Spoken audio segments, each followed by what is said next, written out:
नमस्कार, स्वागत है आप सभी का 5 इंपॉर्टेंट खबरों का न्यूज कैप्सूल मैंने आपके लिए बनाया है। और पहली खबर है ये, नेपाल की संसद में विवादित नक्शे में संशोधन का प्रस्ताव अब पास हो चुका है। नए नक्शे में भारत के तीनों हिस्से यानी कि कालापानी, लिपुलेख और लिम्पियाधुरा को शामिल कर लिया गया है। 275 सदस्यों वाली नेपाल संसद में इस विवादित बिल के पक्ष में 258 वोट पड़े थे। और आप सभी को पता है कि नेपाल ने 18 मई को एक नया मैप को जारी किया था, नक्शा को जारी किया था, जिसमें भारत के कालापानी, लिपुलेख और लिम्पियाधुरा को अपना हिस्सा बताया था। इस कदम के बाद से भारत और नेपाल के जो रिश्ते थे उसमें दरार आनी शुरू हो जाती है, दोस्ती में दरार आनी शुरू हो चुकी थी। भारत ने लगातार इसका कड़ा विरोध किया था, लेकिन नेपाल अब इस नक्शे पर अड़ चुका है और अपनी हट पर है, न टस से मस नहीं हो रहा है। नेपाल के प्रधानमंत्री केपी शर्मा ओली ने भारत पर अवैध कब्जे का भी आरोप लगाया है और साथ ही यह भी दावा कर दिया है कि वो अपनी जमीन को वापस लेकर के रहेंगे। 11 जून, इस डेट को याद रखिएगा, 11 जून को नेपाल की कैबिनेट ने 9 लोगों की एक कमेटी का गठन किया था। जिस जमीन पर नेपाल इतने दिनों से दावा कर रहा था और भारत के साथ विवाद खड़ा कर रहा था, उस जमीन पर अपने अधिकार का नेपाल के पास कोई प्रमाण भी नहीं है। भारत और नेपाल में सीमा विवाद के कारण रिश्ते तनावपूर्ण चल रहे हैं। 8 मई को रक्षा मंत्री राजनाथ सिंह ने लिपुलेख से धाराचूला तक बनाई गई सड़क का उद्घाटन किया था। इसके बाद नेपाल ने लिपुलेख को अपना हिस्सा बताते हुए इसका विरोध करना शुरू कर दिया था। अब इस बिल के खिलाफ नेपाल में जनता समाजवादी पार्टी की सांसद सरिता गिरी विरोध दर्ज करा चुकी हैं। उन्होंने संशोधन बिल को वापस लेने का और पुराने नक्शे को बहाल करने की मांग की थी। जब इन्होंने ऐसा किया तो हुआ क्या आगे चल करके कि सांसद सरिता गिरी के घर पर हमला भी हुआ था। उनके घर पर काला झंडा लगा करके देश छोड़ने तक की चेतावनी दे दी गई थी।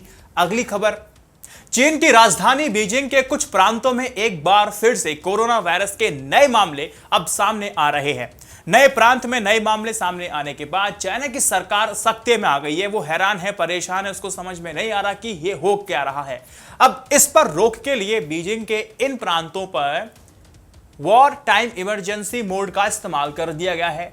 अब ये वॉर टाइम इमरजेंसी मोड होता क्या है, इसको भी सरल भाषा में समझ लीजिए। इसके लागू किए जाने का मतलब होता है कि जो जहां है वहीं पर रहेगा, बिना किसी खास वजह के वो घर से बाहर नहीं निकल सकता। इस इमरजेंसी मोड का बहुत सख्ती से पालन करवाया जाता है। यदि कोई बिना मतलब अपने घर से स्टेप आउट करता है, बाहर कहीं दिखाई दे जाता है, तो प्रशासन की ओर से उसके खिलाफ सख्त से सख्त कार्रवाई की जाती है। जितने दिनों तक ये इमरजेंसी मोड लागू किया जाता है, उस दौरान पुलिस के अलावा पूरे इलाके पर सैटेलाइट से भी नजर रखी जाती है। ड्रोन आदि उड़ा करके police group housing society, club, park और अन्य जगहों पर नजर रखती है। और आप सभी को पता है कि चाइना के वुहान और हुबेई प्रांत के दोनों इलाकों में 90 दिनों से ज्यादा का लॉकडाउन लगाया गया था। हालांकि इन दोनों शहरों में वॉर टाइम इमरजेंसी मोड का इस्तेमाल नहीं किया गया था, क्योंकि देखो एक बात समझ लीजिए, चाइना का भी ये कहना था कि उनको इस वायरस की भयावहता का अंदाजा बिल्कुल भी नहीं था। मगर जब इससे लोगों की मौत होने लगी तो इसका दायरा बढ़ता गया, तब लॉकडाउन लगाया गया, उसके बाद इस पर काबू पाया जा सका। वैसे चाइना भी अभी तक कोरोना वायरस से पूरी तरह काबू नहीं कर पाया है। इसका जीता जागता एग्जाम्पल यही आपके सामने है कि बीजिंग में उदाहरण ऐसे मिल रहे हैं।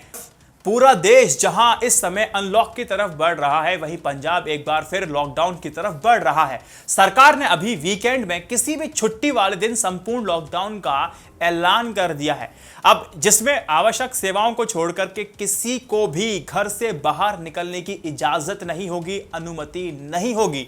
देखिए, यानी कि शनिवार और रविवार को पंजाब पूरी तरह से बंद रहने वाला है, या यूं कहूं तो लॉकडाउन रहने वाला है। एक बार फिर से पंजाब के बॉर्डर को सील कर दिया गया है। जो अमूमन जो एक्टिविटीज लॉकडाउन में हो रही थी वो दोबारा से सरकार कर रही है। अब पंजाब की राजधानी और केंद्र शासित प्रदेश चंडीगढ़ में भी इंटर स्टेट बस सर्विस बंद कर दी गई है। फ्लाइट, ट्रेन से भी आने वाले यात्रियों को अब घर में कम से कम 14 दिन तक का क्वारंटीन करना पड़ेगा। और बीते दिनों में बड़ी संख्या में कोरोना पॉजिटिव के जो मामले सामने आ रहे हैं, दरअसल ट्रैवल हिस्ट्री के हैं।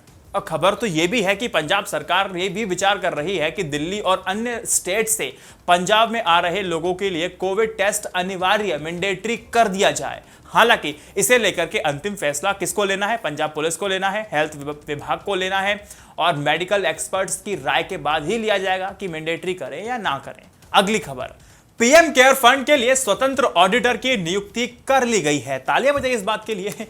और कितना क्या निकल के आएगा? पीएमओ प्रधानमंत्री कार्यालय पीएम केयर फंड का मुख्यालय होगा और पीएमओ के 2 अधिकारी इसका काम देखेंगे। पीएमओ की वेबसाइट पर दी गई जो संपूर्ण जानकारी है, उस जानकारी के मुताबिक chartered accountancy firm Messrs SARC associates को पीएम केयर फंड्स के ऑडिट का काम 3 साल के लिए दे दिया गया है।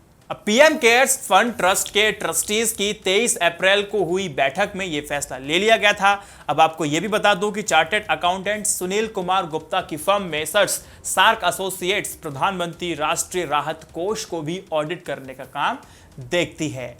अगली खबर, भारतीय स्टेट बैंक अनिल अंबानी से अपने 1200 करोड़ रुपए के कर्ज की वसूली के national company law tribunal NCLT पहुंच गया है। अब SBI ने दिवालिया कानून के तहत पर्सनल गारंटी क्लॉज के मुताबिक इस कर्ज की वसूली के लिए NCLT पहुंचा है। अब देखिए, रिलायंस कम्युनिकेशन और रिलायंस इंफ्राटेल को दिए गए SBI के लोन के लिए अनिल अंबानी ने यह पर्सनल गारंटी दी थी। बीएसवी प्रकाश कुमार की अध्यक्षता में हुई इस बैठक में अनिल अंबानी को जवाब देने के लिए पूरा एक सप्ताह का वक्त दे दिया गया है। अनिल अंबानी लगातार गहरे संकट में फंसते जा रहे हैं। उनकी एक और कंपनी रिलायंस इंफ्रास्ट्रक्चर अपना 3,315 करोड़ का कर्ज चुकाने में भी नाकाम रही थी। अब इसके साथ ही रिलायंस इंफ्रास्ट्रक्चर की promoted company Reliance naval and engineering limited को कर्ज देने वाले ने इसे बेचने की तैयारी भी शुरू कर दी है। अब देखिए, रिलायंस इंफ्रास्ट्रक्चर की जो हम वार्षिक रिपोर्ट देखें 2019 और 20 में, यह कहा गया था कि यह अपना 3,315 करोड़ रुपए का लोन चुकाने में डिफॉल्ट कर चुकी है।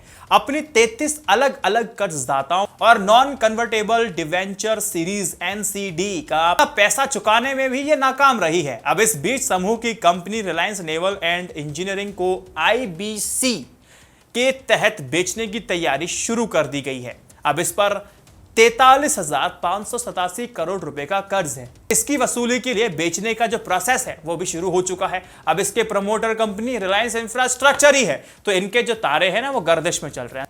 पतंजलि के CEO आचार्य बालकृष्ण जी ने दावा किया है कि कोरोना वायरस से लड़ने वाली आयुर्वेदिक दवा उनके द्वारा खोज ली गई है। कंपनी की ओर से काम कर रही वैज्ञानिकों की टीम ने एक ऐसे कंपाउंड को ढूंढा है जो जानलेवा कोरोना वायरस से मुकाबला कर सकता है। दवा का पहला चरण में ट्रायल पूरा हो चुका है, जिसमें दवा का 100% रिजल्ट आया है। उन्होंने यह भी बताया है कि सैकड़ों मरीज इस दवा को लेने से ठीक हुए हैं और अगले 3 से 4 दिनों में इस बारे में डेटा के साथ पूरा विवरण दुनिया के सामने रखने वाले हैं। बालकृष्ण ने यह भी कहा है कि आयुर्वेद के जरिए कोरोना का इलाज मुमकिन है और उनकी दवा के जरिए 5 से 14 दिन में कोरोना से संक्रमित मरीज ठीक हो जाएगा। लेकिन बिना किसी दवा के भी लोग ना 5 से 14 दिन के अंदर ठीक हो रहे हैं। ये पूरा वीडियो आपको कैसा लगा, इसको शेयर जरूर कीजिएगा। i9 न्यूज इंडिया की जर्नलिज्म को सपोर्ट करने के लिए लिंक डिस्क्रिप्शन में है, जाके सपोर्ट कर सकते हैं। इंस्टा मोजो और यूट्यूब मेंबरशिप, पेट्रियन मेंबरशिप। जय Hind, Vande Mataram. Stay updated, stay educated, सत्यमेव जयते। नमस्कार।